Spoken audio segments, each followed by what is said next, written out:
आखिरकार मोदी सरकार के पूरे खेल का पर्दाफाश हो ही गया। कांग्रेस ने पहले ही कह दिया था कि जिस तरीके से सांसदों को सस्पेंड किया जा रहा है, ये खेल बहुत खतरनाक है।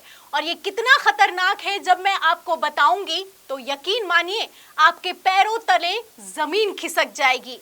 आपको बता दें कि बिना किसी बहस के लोकसभा में सीजेआई चंद्रचूड़ को हटाने का प्रस्ताव पारित कर लिया गया है। जहां एक तरफ प्रस्ताव पारित हुआ है, वहीं दूसरी तरफ शीतकालीन सत्र को भी एक दिन पहले ही स्थगित कर दिया गया है। तो फिलहाल क्या कुछ खेल हुआ है वो भी सदन में, आपको पहले मैं पूरी खबरें दिखाती हूँ, फिर इसके बाद इस पर सीजेआई चंद्रचूड़ ने क्या कहा था बयान भी सुनाऊंगी। सबसे पहले शुरुआत करते हैं खबर नव भारत टाइम्स से। देखिए इसमें लिखा हुआ है, चुनाव आयुक्त चुनने में अब नहीं शामिल होंगे सीजेआई, लोकसभा से भी पारित हुआ बिल, जाने क्या है खास। तो इस बिल को आनन फानन में पारित कर लिया गया है। राष्ट्रपति के हस्ताक्षर के साथ ही ये बिल कानून बन जाएगा। 12 दिसंबर को राज्यसभा से पारित हुआ, 21 दिसंबर को लोकसभा से पारित हुआ। इस बिल के तहत चुनाव आयुक्त की नियुक्ति पैनल से सीजेआई को बाहर कर दिया गया है। अब आप देखिए कि कितना बड़ा खेल चल रहा है। जहां एक तरफ 146 सांसदों को सस्पेंड किया गया, वहीं दूसरी तरफ आनन फानन में इस बिल को पारित करा लिया गया। जाहिर सी बात है कि अगर सांसद सदन में मौजूद होते तो सवाल जवाब होता, मोदी सरकार सवालों के घेरे में आती कि आखिर चुनाव आयुक्त की जो नियुक्ति पैनल है उसमें सीजेआई हो तो किस बात की दिक्कत है। बहस होती तो हो सकता है ये बिल पेंडिंग भी हो जाता, लेकिन ना बहस हुई है और किस तरीके से इस बिल को आनन फानन में पारित कराया गया है आप इस खबर से अंदाजा लगा सकते हैं। और खेला तो इतना बड़ा है कि इसे 21 दिसंबर को पारित कराया गया और उसी दिन शीतकालीन सत्र को भी खत्म कर दिया गया, ताकि अगले दिन किसी तरह का कोई बवाल ना हो। यहाँ पर समझने वाली बात, गौर करने वाली बात यही है कि 21 दिसंबर को इसे पारित किया गया। मैं आपको बता दूं कि 22 दिसंबर को शीतकालीन सत्र खत्म होने वाला था, लेकिन 21 दिसंबर को इस बिल के पारित होने के साथ ही शीतकालीन सत्र को भी एक दिन पहले खत्म कर दिया गया। यहीं पर ये पूरा का पूरा खेल एक्सपोज होता हुआ नजर आता है। खबर भी है, खबर आप देखिए न्यूज़ 24 की। देखिए इसमें लिखा हुआ है कि पार्लियामेंट विंटर सेशन के समापन से एक दिन पहले क्यों स्थगित हो गई लोकसभा।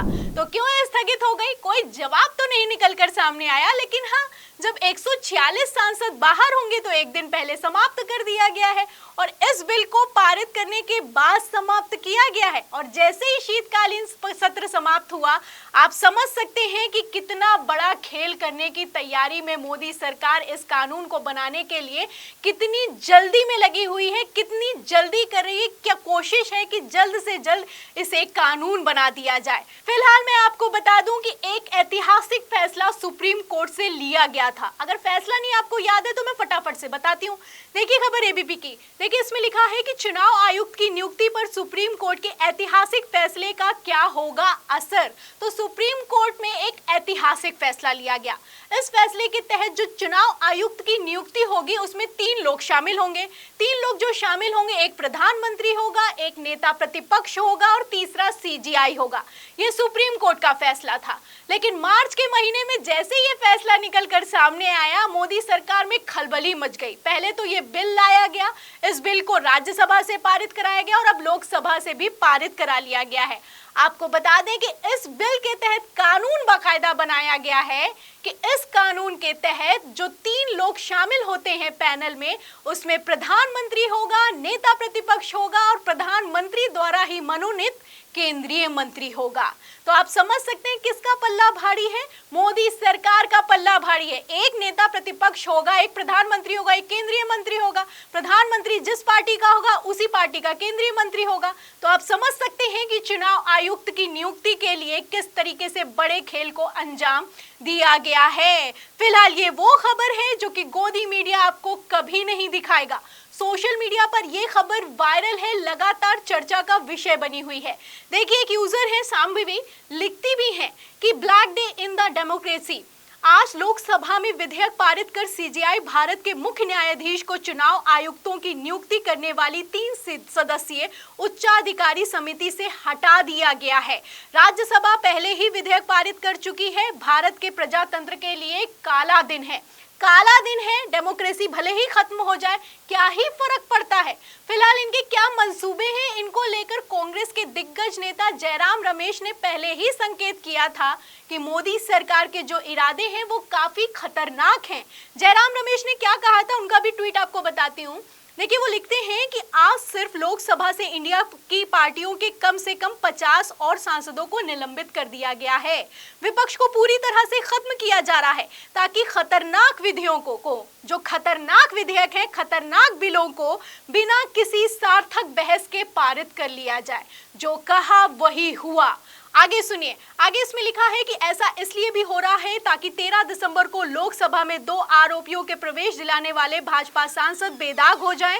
नई संसद में डेमोक्रेसी के हर तरह के अत्याचार सामने आ रहे हैं। तो ये अपने आप में कितनी बड़ी खबर है, आप अंदाजा लगा सकते हैं। जहां एक तरफ कांग्रेस चिल्ला रही है कि इन लोगों का इरादा खतरनाक बिलों को पास करने का है, और वही कुछ होता हुआ भी नजर आ रहा है। सदन में किस तरीके से कथित तानाशाही चल रही है, आप इस खबर से अंदाजा लगा सकते हैं। फिलहाल जहां खतरनाक बिलों की बात हो रही है, वहीं दूसरी तरफ क्या क्रोनोलॉजी चल रही है, बैकग्राउंड स्टोरी क्या है, वो भी मैं आपको बताती हूँ। देखिए, 7 दिसंबर को एक खबर निकलकर सामने आई। खबर में क्या लिखा है, देखिए, जागरण की खबर में लिखा है कि ईवीएम पर सवाल उठाने वालों को अब चुनाव आयोग देगा जवाब। नोटिस जारी कर मांग कर सकता है प्रमाण। सुप्रीम कोर्ट पहले ही लगा चुका है फटकार।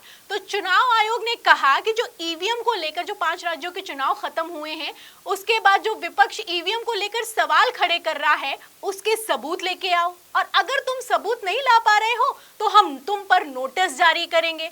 इसको लेकर सुप्रीम कोर्ट पहले ही फटकार लगा चुका है। लेकिन चुनाव आयोग ने अपने आप में कितना बड़ा खेल किया, यहाँ पर समझने वाली बात है। क्योंकि जो सवाल खड़ा कर रहा है, चुनाव आयोग कह रहा है कि तुम ही जवाब दो, और अगर जवाब नहीं दे पाओगे तो नोटिस जारी कर दिया जाएगा। सवाल किया जा रहा है कि ईवीएम गायब कैसे हो गई, ईवीएम हैक कैसे हो गई, ईवीएम चोरी कैसे हो गई। अब चुनाव आयोग से ये सवाल किया गया और चुनाव आयोग ने कहा कि विपक्ष के नेता ही इसका जवाब लेकर आए। विपक्ष के नेता चुनाव आयोग से मिलना चाहते हैं, लेकिन चुनाव आयोग तैयार नहीं है। तो ये है वो चुनाव आयोग जिस पर कितने संगीन आरोप है, कितने सवाल हैं, आप समझ सकते हैं। और इससे सीजेआई चंद्रचूड़ भी भली भांति वाकिफ हैं।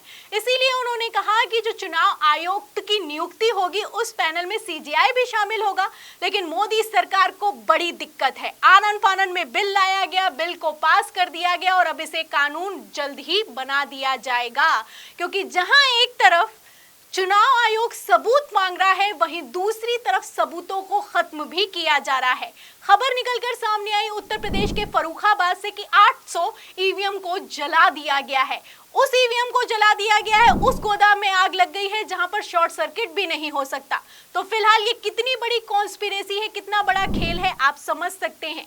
यहाँ पर समझने वाली बात यह है कि जिस तरीके से ईवीएम जली हैं, अगर ये मामला सुप्रीम कोर्ट में पहुंचेगा तो सीजेआई सवाल करेंगे, और अगर सीजेआई सवाल करेंगे तो चुनाव आयोग फंस जाएगा। जाहिर सी बात है, ये जो मुद्दे सुप्रीम कोर्ट में पहुंचते हैं सीजेआई के दिमाग में रहेंगे, और जब चुनाव आयुक्त की नियुक्ति होगी तो इन मुद्दों को उठाया जाएगा। और ये मुद्दे ना उठाया जाए, किसी तरह का कोई सवाल ना खड़ा हो, इसलिए सीजेआई को नियुक्ति पैनल से बाहर कर दिया गया है। क्योंकि मैं आपको बता दूं कि सीजेआई चंद्रचूड़ पहले ही सवाल खड़े कर भी चुके हैं। क्या कहा था सीजेआई चंद्रचूड़ ने उत्तर प्रदेश की ही खबर को लेकर, याद दिलाती हूँ। देखिए, सीजेआई चंद्रचूड़ ने चुनाव आयोग से पूछा था कि जितनी जल्दी आजम खान मामले में दिखाई गई, क्या इतनी जल्दबाजी सभी मामलों में होती है? बिल्कुल नहीं होती है। विपक्ष का नेता हो तो कितनी जल्दबाजी होती है, ये किसी से छिपा हुआ नहीं है। फिलहाल सीजेआई चंद्रचूड़ से कितना डरती है ये मोदी सरकार, ये समझने वाली बात है। और इस डर को अब पूरी तरीके से खत्म कर दिया गया है। बिल पारित हो चुका है, कानून बन चुका है। फिलहाल इस बिल पर और जिस तरीके से मोदी सरकार ने काम किया है उस पर, और सीजेआई चंद्रचूड़ को हटाया गया है, इस पर आप क्या सोचते हैं, हमें कमेंट बॉक्स में जरूर लिखें। वीडियो को ज्यादा से ज्यादा शेयर करें, सब्सक्राइबर बटन दबाएं, बेल आइकन दबाएं, ताकि हर खबर की नोटिफिकेशन आप तक पहुंचती रहे। मैं प्रियंका, आप देख रहे थे 4 PM। फिर मिलते हैं अगली खबर के साथ, तब तक के लिए धन्यवाद।